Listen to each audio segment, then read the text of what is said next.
ओहो कि कष्ट। हे नारायण, कौन घटीगला? ए की निष्पत्ति तुमर प्रभु?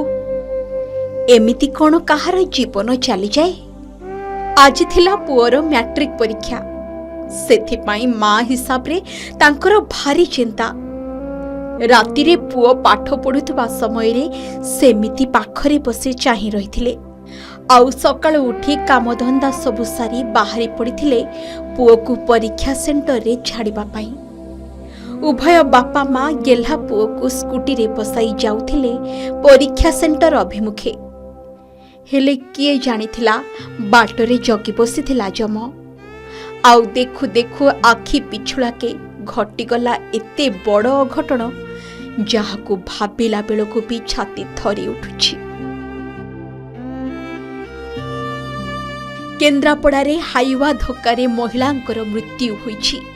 तिनी मुहाणी छकरे एही सड़क दुर्घटना समस्तक आखिरे अश्रु आनी देछि।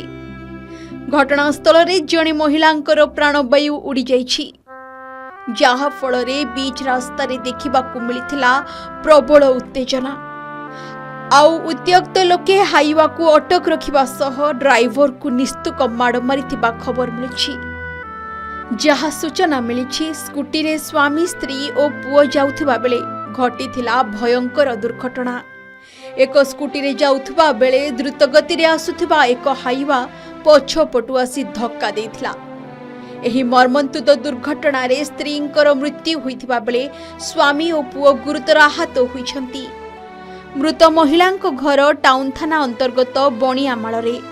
तांको ना श्रद्धांजलि पृष्टि बोली जणा पड़िछि। मैट्रिक परीक्षा पाई जाउथिबा पुओर हाथ भांगी जाइथिबारु तांको मेडिकल ले भर्ती करा जाइथिबा बेले एपटे स्वामी राजा साहुंकर मध्य चिकित्सा चलिछि। तेबे घटना परे उत्यक्त लोके रास्ता रे टायर जाली आंदोलन करथिले। रास्ता अवरोध फलरे बहु समय धरी यातायात बाधाप्राप्त होइथिला। चापा उत्तेजना प्रकाश पाइथिला। एने खबर पाई घटनास्थल रे पुलिस प्रशासन तुरंत पहुंची बुझासुझा करथिला। प्रशासन पक्षरु 35,000 और हाईवा मालिकों पक्षरु 65,000 टंका मोट 1 लाख टंका क्षतिपूरण देवा परे हटिथिला रास्ता अवरोध। एहा सहित सहर मध्यरे आउ भारी जान तथा बाली बोझेई हाईवा जिबा आसिबा करिबो नाही बोली प्रशासन प्रतिश्रुति देइथिबा सूचना मिलिछि। दुर्घटना घटीगला से गोटे चीफ साहेब सहित गोटे स्कूटी रे जाउथिबा स्वामी स्त्री एवं पिला जाउथिले। जेहेतु पछड़ आसी माड़ होइछि घटनास्थल स्त्री मृत्यु होइछि, महिला मृत्यु हजबैंड अपु आहत मध्य होइछन्ति।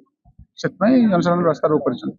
कौन वर्तमान त्वरित पदक्षेप कौन त्वरित पदक्षेप हिसाब आम बर्तमान जो लोक जो डिमांड रोचे जे प्रथम हमर दिन बेला समय सकाल समय सकाल संध्या सकाल 7 आरंभ संध्या पर्यंत प्रथम गाड़ी सब बंद कर भारी जान चलाचल टाउन भर हो पार ना।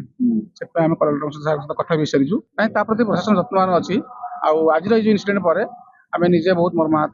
से आम केमी फर्दर यही इनसीडेंट न हो प्राण जीवन हानि न हो से विषय में से संबंध आम पदक्षेप नापी कौन है को जगह गाड़ी पुतला चलौला ट्रक चढ़ई दी पड़े गला को ट्रक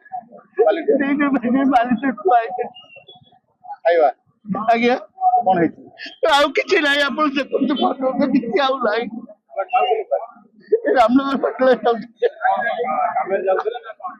आज्ञा आज्ञा कौन कर मो घर पाक जाउतले मो नागेश्वरपुर घर मो घर पाक जाउतले सह हाईवा सकाळ सकाळ 24 घंटा 100 स्पीड रे ये छकरे रास्ता देकरी अतिक्रम करछथि, जहा फल आज आम जो दुर्भाग्यटा जो एक्सीडेंट हला ताकू हम भोगिया को पड़ला। हाईवा जो है एवं से बहुत लेफ्ट रे थिले भी स्लो रे थिले बाम पटे थिले एवं से हाईवा ओवरटेक करिकरी ताको बाडे करी एमती एक्सीडेंट करै पड़ेला। आज्ञा आमे चाहूछु जे दिन रे जेहेतु ये रोड जाम रहउची साधारण लोक एवं कॉलेज छात्र छात्रींकर जिबा आसियार रास्ता जाम रहउची, तेणु बाली ओवरलोड हाईवा गुरांको माने रुका जाऊ एवं ताकर नियम करा जाऊ जे राति रे एई समय रे एतिकी किलोमीटर बेगरे से माने गति करिवे। प्रशासन को अनुरोध करी वर्तमान सुधा जो दिन टाइम ऑफिस टाइम रे प्रशासन निगाह रखू ये समय ये टोटाल अपराधी न घटना घटू। ନହେଲେ ବାରମ୍ବାର ବର୍ତ୍ତମାନ ନହେଲେ ଆମେ ବର୍ତ୍ତମାନ କଣ ବନ୍ଦ ହେଇଛି? ଆମେ ବର୍ତ୍ତମାନ ଟ୍ରାଏ କରୁଛୁ ପ୍ରତ୍ୟେକ ସବୁ ହାଇବା ବାଲି ଗାଡି ଅଧିକାରୀଙ୍କୁ ବି ଇନଫର୍ମ କରିଛୁ କି କେମିତି ଦିନ ସକାଳ 9ଟା ସୁଦ୍ଧା ଏତେ ସ୍ପିଡରେ ଗାଡି ମାନେ ଯିବା ଆସିବା କରୁଛନ୍ତି। ସବୁଦିନ ପାଇଁ ପୁଅ ହରାଇଲା ମାକୁ ଆଉ ସ୍ୱାମୀ ହରାଇ ବସିଲା ନିଜ ସ୍ତ୍ରୀକୁ। ମଥାରେ ସିନ୍ଦୁର ହାତରେ ଶଙ୍ଖା ପିନ୍ଧି ଅହିସୁଲକ୍ଷଣୀ ହୋଇ ଅକାଳରେ ଚାଲିଗଲେ ଶ୍ରଦ୍ଧାଞ୍ଜଳି।